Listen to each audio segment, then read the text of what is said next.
Thank you very much, Mr. Chairman. I want to thank both of you for your professionalism, and I have questions for both of you.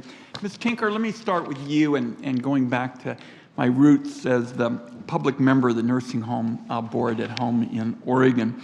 What we were concerned about in particular was the hiring process, because people wanted to know the background of folks that were being hired to care for those that they love so much, their seniors. And we wanted to know whether nursing homes were hiring people who have committed crimes against seniors or other vulnerable people.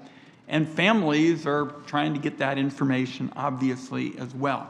So as of this morning, are criminal background checks being used across the country in a reliable kind of way to prevent dangerous people from being hired to take care of the nation's older people? We recently issued a report looking specifically at the National Background Check Program for Medicaid, which obviously touches on some of these areas. And what we found was that 13 states still have not implemented background checks, and loopholes still No exist. background checks at all. Some of those 13 states are in process of implementing, and others no. And what about, what about all of the states with respect to hiring dangerous people? Can you give me anything resembling a ballpark kind of assessment of how many states still have laws that could allow for the hiring of dangerous people? What I can tell you based on our work is that those 13 states that are outstanding continue to raise concerns. And let me tell you a little bit about the loopholes that we found, which would be applicable across all states and that raise concerns. So this is very helpful. You're going to talk now, we got 13 states that are really a problem, but you're going to talk about all the loopholes that apply generally with respect to hiring. Absolutely. So That's very helpful. There are two loopholes that we found as part of our work in the background check report that we issued earlier this month. The first loophole is that right now, state Medicaid programs, when enrolling a provider that's high risk, can, in fact, if the provider is already enrolled in Medicare, forego a background check. However, that's even if Medicare themselves did not perform a background check.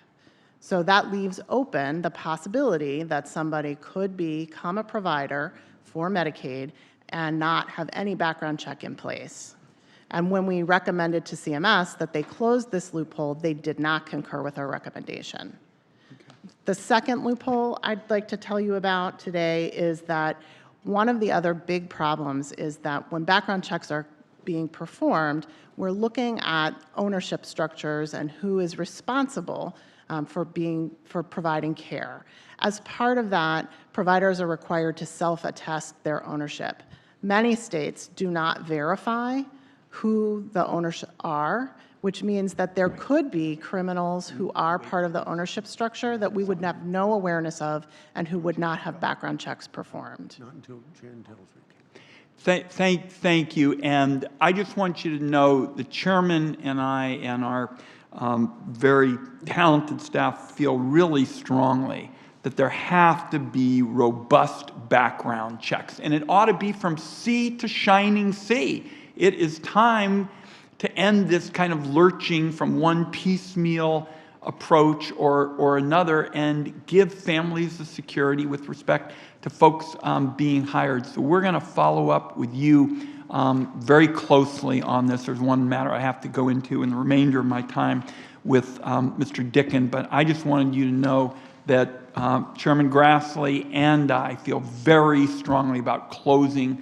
these loopholes that you've described in background checks everywhere, period, full stop.